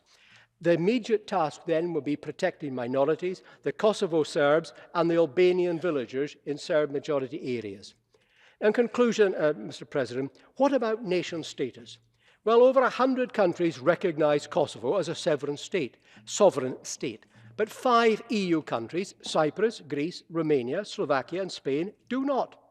Therefore, colleagues, I suggest it will be wishful thinking for us here to believe that if every country in the world recognised Kosovo, that would serve the internal tensions. It will not. The same goes for EU membership and joining this assembly. Peace does not come about by merely joining the EU or the Council of Europe. And all EU member states would have to vote in favour, and only the Council of Ministers can invite Kosovo to join PACE. In April this year, Cyprus, Romania, Hungary and Spain voted against Kosovo joining PACE. I understand, and I think we have to respect their views as much as we would respect the views of countries who think Kosovo should be a member. Therefore, colleagues, in conclusion, it's another fine mess. And only dialogue and pressure from Quint, the 5 countries in Quint, NATO and the EU might persuade Pristina to make sensible concessions to live in harmony with their Serb citizens. And we also need similar pressure by Quint, NATO and the EU to tell the Serbian government to get out of it and stop interfering. Colleagues, I've introduced this debate. I haven't presented you with a solution, but I suggest but I think I have suggested to you some of the essential first steps. And I look forward to hearing your solutions. And if you've got them, you should be running the United Nations. Thank you. Thank you very much, dear David, for opening this current affairs debate. Now, we first are going to listen to the 5 speakers on behalf of the political groups. First in the debate, I call for Alexander Pojciev from Poland to speak on behalf of the EPP group. Alexander, you have the floor. Thank you, President. On many occasions here, we repeated to different countries that everybody is losing something in a conflict. And there is serious historical allegations from both sides. But we feel that the momentum of this clash, this is not accidentally. Somebody is pushing those 2 groups for the conflict. And but one thing is absolutely sure. The violence cannot be tolerated or justified. Violence is never a solution. The attack on Serbian paramilitary forces to the Kosovo police should be fully investigated, and the responsible should be punished. The escalation of this violence, as I said before, can be useful only for Mr. Putin. The way out of this solution and of this situation and the solution for this conflict is the implementation of the Brussels and Ohrid agreements. Kosovo should establish the Association of Serbian Municipalities and protect minorities. The right of minority. This is also what we stand behind in this organization. Serbia should dismantle its structures in the north of Kosovo and stop opposing Kosovo's membership in international organizations. And by the end, in the future of both Serbia and Kosovo is in European Union. And without stopping this conflict, both those sides will suffer. Thank you. Thank you, Alexander. Next in the debate, I call Madam Sabina Kudic from Bosnia and Herzegovina. Sabina speaks on behalf of the Alliance of Democrats and Liberals in Europe. Sabina, you have the floor. Thank you, Mr. President. Strategic ambiguity is a term invented by diplomats to, at best, buy time, to at worst, justify policy of appeasement, whose failure we've seen for centuries, but most recently, of course, on European soil. And strategic ambiguity is something that unfortunately is practiced in the Western Balkan region as well, particularly in the last years. However, at the same time, Kosovo's constitution contains European Convention on Human Rights, while the citizens of Kosovo can't access the European Court of Human Rights, both Kosovo Albanians, Serbs, and Bosniaks, while the constitution enshrines something that this institution is here to protect as well. So there are two-thirds of members of our family of this institution strongly believe that Kosovo should be allowed to be a member of the Council of Europe. This is the time, ripe time, for recognize and face the fact that we can no longer wait to open doors to those who wish to be part of the Council of Europe family. And the longer we wait, the longer we open the doors to most destructive and malign influence very much present in the Western Balkan region and allowing it to reign on European soil, starting with Mr. Putin, who has direct access to both Belgrade and Banja Luka. Policy of appeasement therefore gave birth, as I said in the beginning, to the policy of strategic ambiguity, which allows Putin's puppets to operate in the Western Balkan region, creating security threat not just for Kosovo, Bosnia, Montenegro, Northern Macedonia, but for Europe as well. So let us not hesitate, and let us stop being ambiguous about the fact that citizens of Kosovo need access to human rights mechanisms and need access to this institution and need access to European Court of Human Rights. Because we can debate here for a very long time who's to blame, but in the end, it is the citizens who will pay the price. And if we close the doors to these mechanisms, to them, we are sending them a strong signal that they, A, do not belong not only to European Council, do not belong to European family, and we leave them at the whims of those who've created enough conflict around the world to keep us busy, unfortunately, for decades. Thank you. Thank you, dear Sabina. Next in the debate, I call Mr. Alexander Mereshko from Ukraine. Alexander, you have the floor. Thank you. Dear colleagues, situation in Kosovo is truly disturbing and reminds me beginning of the Russian invasion into Ukraine in 2014. The style of involvement looks familiar, as if someone is acting according to the Putin's patterns of behavior. I don't rule out that Russia, with the assistance of its proxies in the Balkans, is trying to provoke a new Balkan war in order to distract attention away from the Russian aggression in Ukraine. How to prevent it from happening? Very simple. To respect the rights and sovereignty of all Balkan states. Each Balkan state, including those created as a result of the genocide committed against them, deserve to be independent and free from external meddling into their affairs. Some states in the Balkans should stop using national minorities in neighboring states as a political tool against sovereignty of those states. I believe that Serbia can become a member of the European Union only if it breaks away from its past, will recognize Kosovo de jure, and will join the European Union in imposing sanctions on Russia. I don't believe that Mr. Vučić has any illusions regarding possibility to re-establish control over Kosovo. To me, it more looks like a political game, when Mr. Vučić is using the issue of Kosovo's recognition as a leverage in this game. Interestingly, de facto, Serbia has already recognized Kosovo.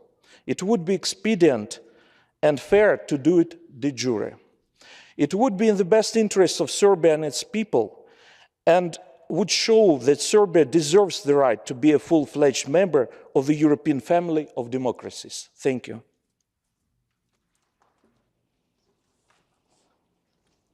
Thank you, Alexander. Next in the debate, I call Mr. André Hunko from Germany on behalf of the Unified European Left. André, you have the floor. Vielen Dank, Herr Präsident. Wir haben vorhin auch im Fortschrittsbericht darüber diskutiert, wie in mehreren Regionen Europas ungelöste Konflikte erneut ausbrechen, in Gewalt umschlagen.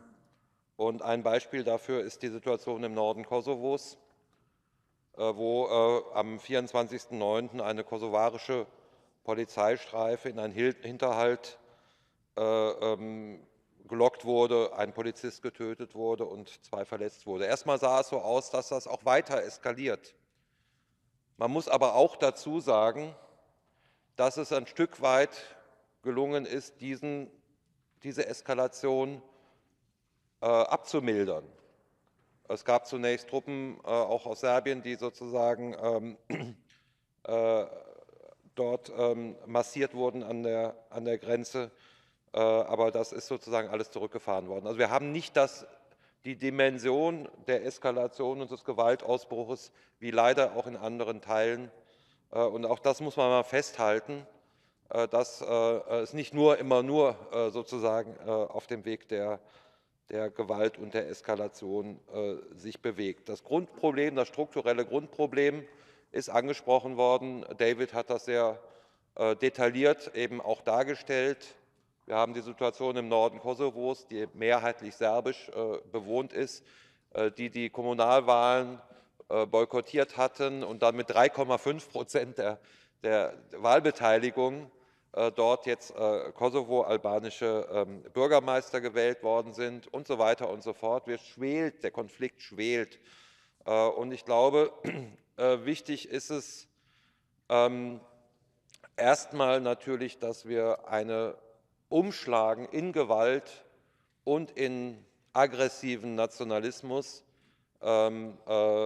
verhindern und dass wir möglicherweise irgendwann mal eine neue Art europäische Friedenskonferenz brauchen, um die verschiedensten ungelösten, eingefrorenen oder wieder aufgetauten Konflikte zu behandeln. Und wir müssen sozusagen in der Zwischenzeit schauen, dass die Sachen nicht weiter eskalieren. Die Parlamentarische Versammlung hatte lange Zeit bezüglich Kosovo und Serbien immer die Haltung vertreten, wir kümmern uns um Standard in diesen Ländern, um Standard in puncto Menschenrechte, in puncto Demokratie, in puncto Rechtsstaatlichkeit. Aber wir sind nicht das Gremium, das den Status sozusagen entscheiden sollte. Und ich denke, wir sollten uns daran erinnern, eine zu schnelle Klärung in Anführungszeichen der Statusfrage kann auch eskalierend wirken und davor möchte ich warnen. Vielen Dank. Danke sehr, lieber André. Last speaker on behalf of the political groups will be Mr. Matthias Jansson from Sweden on behalf of the group of Socialists, Democrats and Greens. Matthias, you have the floor. Thank you very much, Mr. President. I talk in the name of the Social Democratic and Green Party group. We are living in a very troubled time with the war and conflicts in Europe. We are in a very, very serious situation. What we are witnessing today is a major setback and concern of the armed forces entering Kosovo, and that must be condemned. But to put this very clearly, We are not impartial here regarding a dispute between Serbia and Kosovo, but there is a red line for this Council of Europe. There are violent attacks by a country or possible actors controlled by a country to another country or another part of Europe. If we allow this to happen, there will be a new conflagration in Europe. The re-emergence of this conflict is deeply, deeply worrying. A long-term and sustainable solution must therefore be found. The escalation is devastating for a region in particular, but also affects the whole of Europe. Anti-democratic movements are growing in the region, pushing the idea of peace further away.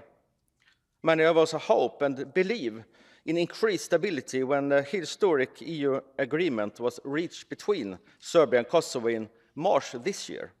The so-called Belgrade-Pristina dialogue and the France-German agreement are meant to contribute to the normalization of relations between these two countries. Both Kosovo and Serbia must now take the constructive role in the Belgrade-Pristina dialogue, or else there will be no further progress. Peace and stability in the region are crucial to ensure a sustainable future for both Kosovo and Serbia, as well as promoting peace and cooperation throughout this area. Therefore, both parties must return to the negotiation table. Russia's full-scale invasion of Ukraine has taught us that we cannot take peace for granted and that we must stand up for our democracies. We must therefore engage and increase in dialogue in the Balkans and ensure that the respect and restore of the agreement reached between Serbia and Kosovo in March this year is upheld. And once again, I want to clearly state that the situation needs to cool down and the conflict should not be resolved through violence. Thank you for your attention. Thank you very much, Matthias. Now we are going to continue with the list of speakers, and first I call Madam Biljana Pantić-Pilja from Serbia. Biljana, you have the floor. Thank you. The Republic of Serbia expressed regret for the tragic event that happened on 24 September. As the head of the Serbian delegation, I want to emphasize that Serbia is committed to keeping peace and stability, dialogue, and respect of the international law. The root of the problem lies in Kurti's regime, about which we have warned the whole international community as well as the PACE. It is my duty to say that it is not us who are breaking apart the territory of someone's country. We are the ones who are committed to the preservation of territorial integrity and sovereignty of all without double standard. Serbian population in Kosovo and Metohija live in horrible condition. Since Kurti came to power, 11% of the Serbs have left Kosovo and Metohija. I ask, is the goal of the international community to clean up Kosovo and Metohija from the Serbs? Do you support mass exodus of one nation? For 130 days, there has been no entry of Serbian goods to Kosovo and Metohija. Babies cannot get the vaccine and hospitals the medicines they need. Since Kurti came to power, 409 ethnically motivated attacks on the Serbs happened and over 30 unjustified intrusions into the north by special forces. There has been not a single charge for the attempted murder and wounding of 2 Serbian boys that happened on Christmas. The obligation to reduce the presence of Kosovo special forces in the north was not carried out, as well as the obligation to call the new local election. The Serbs have been waiting 10 years for the community of Serb municipalities. The existence of the community of Serb municipality is an international obligation under the Brussels Agreement, but Kurti refused to form them. When it comes to the tragic event, one of the 3 killed Serbs was shot from a distance of 12 meters after he dropped his weapon and surrendered. Another Serb was shot from a close range into the head while laying on the ground. That was a classic execution. All dead must be investigated, and the Serbian side will take all necessary steps to establish relevant facts. Do not draw premature conclusions until the official investigation is completed. I invite you to act impartially and see for yourself the presence of excessive use of force. I repeat that this unfortunate event happened exclusively because of the long-term terror against Serbian people and because the international community lied to the Serbs that they will be protected and not persecuted and arrested. For the sake of truth, only 83 countries recognize the so-called Kosovo, not 100 and something. And for the end, peace is in the interest of Serbia and the entire region. And we are dedicated to the dialogue and the respect to the international law. Thank you. Thank you, Liljana. And now we are going to listen to Mr. Reinhold Lopatka from Austria. Reinhold, you have the floor. Dear President, dear colleagues, of course, everyone would agree that we need to end the permanent crisis mode and escalation in this region. And therefore, I condemn the recent INS attack in North of Kosovo. Perpetrators must be brought to justice, and Serbia has promised to assist in all investigations, which is positive. But at the same time, we have to see that all parties and actors need to actively de-escalate. Perpetrators need to be brought to justice. This also applies to the perpetrators of the violent acts against citizens, KFOR troops, law enforcement and journalists in the north of Kosovo in May 2023. We need to get out of this conflict logic. There is no alternative to the Belgrade-Pristina dialogue. And we are absolutely in favor of EU enlargement, including Serbia and Kosovo. However, an enlargement without a normalization in the relationship between Serbia and Kosovo is not possible. Austria has a strong engagement in the KFOR forces in Kosovo to contribute to the stability in the region, and we continue to do this in the future. But most importantly is, and stability needs, that the leaders of Serbia and Kosovo, that they bring stronger contributions from both sides, as we have seen it recently. So I can only ask both sides, please stop this violent speech, please stop using of divisive rhetoric and come back to the dialogue. Thank you. Dank u zeer, lieve Reinhold. Now we are going to listen to Mr. Arben Gashi from the Assembly of Kosovo. Arben, you have the floor. Thank you, Mr. President.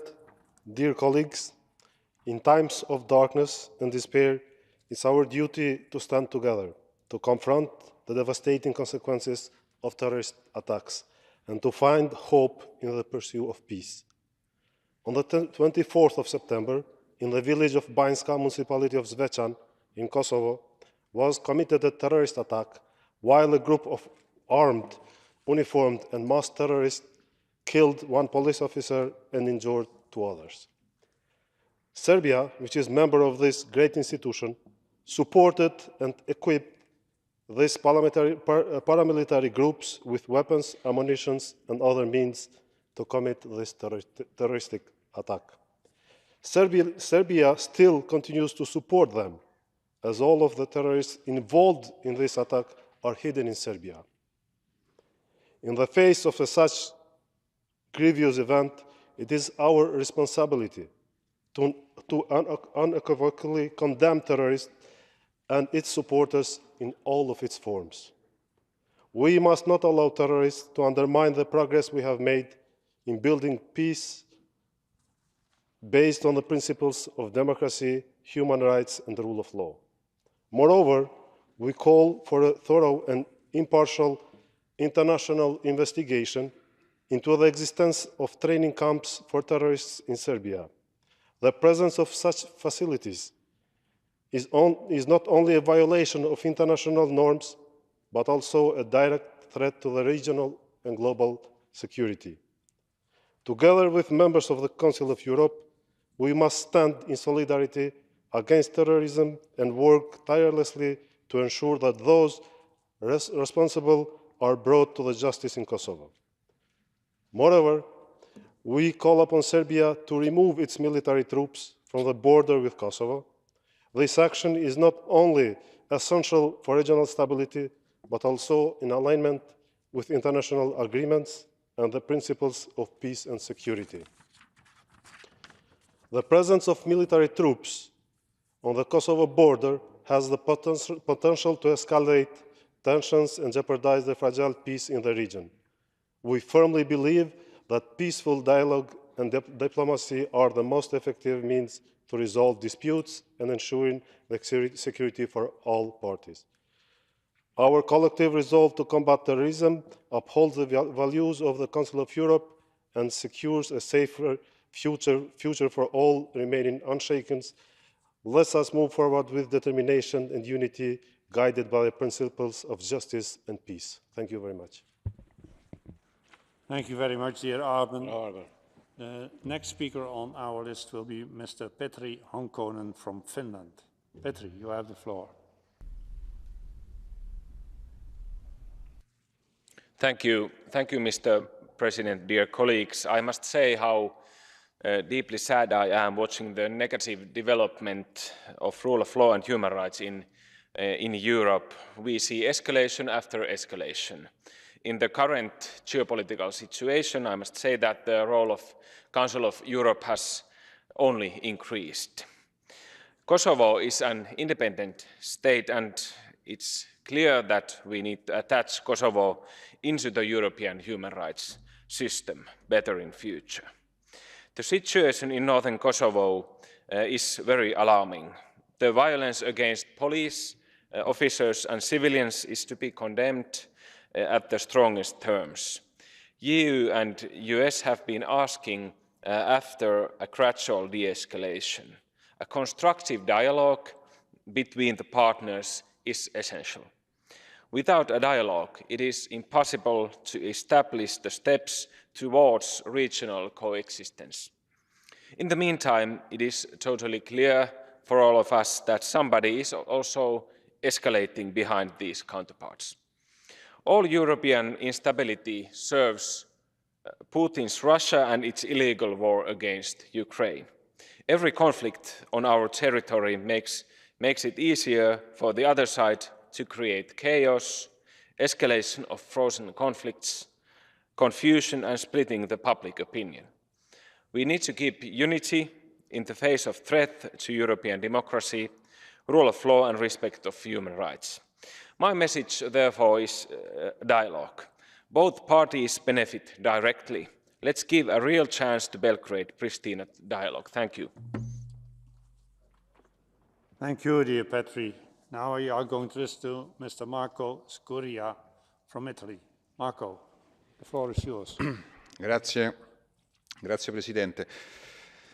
Siamo di fronte a un'escalation pericolosa dovuta a un fatto che anche già altri colleghi hanno ricordato in quest'Aula, un fatto increscioso, assurdo, in cui un comando di etnia serba ha compiuto un assalto armato che è costato la vita a un poliziotto kosovaro ed alcuni feriti. Da qui si è creata una tensione molto alta che non è degenerata solo grazie alle forze di pace presenti sul territorio, che ha comunque comportato che alcuni soldati, tra cui molti italiani, siano stati e siano rimasti feriti. Dobbiamo assolutamente puntare alla normalizzazione, una normalizzazione che però passa da alcuni punti fondamentali. Innanzitutto quella della tutela dell'integrità territoriale della Serbia e dalla tutela che i serbi devono trovare nel territorio kosovaro. Il Kosovo ha chiesto l'adesione qui al Consiglio d'Europa. Noi siamo d'accordo perché è quanto anche era stato previsto dall'accordo previsto con l'Unione Europea. L'accordo era un accordo molto chiaro. La Serbia si impegna a non ostacolare l'adesione al Kosovo agli organismi internazionali e il Kosovo si era impegnato ad assicurare un livello di autogoverno ai serbi kosovari che aveva come finalità la creazione dell'associazione Comunità delle municipalità a maggioranza serba. Nessuno però ha fatto un passo in avanti su questo, ha fatto il primo passo, tant'è che l'Unione Europea è dovuta nuovamente ritornare su questo aspetto per far rispettare l'accordo. Allora io penso che dobbiamo ripartire da qui, dobbiamo fare di tutto perché l'unica soluzione è quella di far rispettare l'accordo voluto a Bruxelles davanti tra l'altro ai rappresentanti dei governi serbo e kosovaro. Quello che sta succedendo in queste ore, in questi giorni in Medio Oriente con l'attacco di Hamas allo Stato di Israele ci insegna che la radicalizzazione, lo scontro non porta a nulla, anzi porta sicuramente a una cosa, cioè alla guerra. Ben venga allora il Kosovo nella nostra famiglia del Consiglio d'Europa, ma bisogna ricordare che anche in una famiglia ci sono delle regole da rispettare. Grazie. Grazie mille. Marco, next in the debate I call Mr. Domagoj Hajdukovic from Croatia. You have the floor.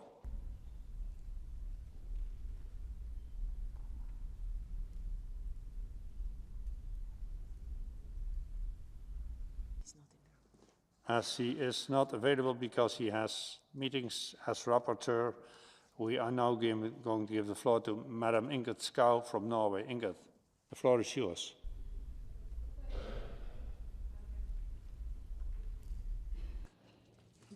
Thank you, President. And having Kosovo on our agenda is timely and important, especially given the escalation of tension we have seen lately, as well as our process of considering the country's application for membership of our organization. And President, I join my colleagues here in this hemicycle in condemning the attack on the monastery in the north of Kosovo. Both sides must do their utmost to keep the level of conflict low, to lower tension and return to dialogue. Only through dialogue can de-escalation be achieved. With the ongoing process in our assembly, the work currently being done by Dora Bakoyannis in our political committee, it is important to keep focus on what we as an assembly is tasked to do. The evaluation of Kosovo's eligibility for membership should be merit-based. The dialogue between Pristina and Belgrade is a separate matter. Kosovo is one of the few European states not member of the Council of Europe, and its 1.8 million inhabitants do not benefit from the protection of the European Court of Human Rights. We must keep this in mind in our work on the membership application. And, President, I think it is important that we educate ourselves in the process of considering the application for membership. Together with members of the Norwegian delegation, I have therefore studied the developments in Kosovo closely, both through meetings in Oslo and a study visit to Pristina. In Kosovo, we met dedicated Kosovars that have worked diligently to qualify for membership. In my opinion, Kosovo has, in close cooperation with the international community, significantly developed their democracy and improved the status of human rights and the rule of law. And President, it is important that our political committee does a thorough and independent assessment of the state of institution, the human rights situation and the functioning of democracy in Kosovo, so that we can send our recommendation to the Committee of Ministers. And President, Norway supported sending the membership application from the Committee of Ministers to our Assembly. Our delegation supports Kosovo's application for membership. To representatives of Kosovo present today, I encourage you to keep up the good work. As parliamentarians, you play an important role in your democracy, working to ensure that human rights and the rule of law prevail in your country. Thank you, Mr. President. Thank you, dear Ingrid. Now in the debate, I call Madam Saranda Bugujevski from the Assembly of Kosovo. Saranda, the floor is yours.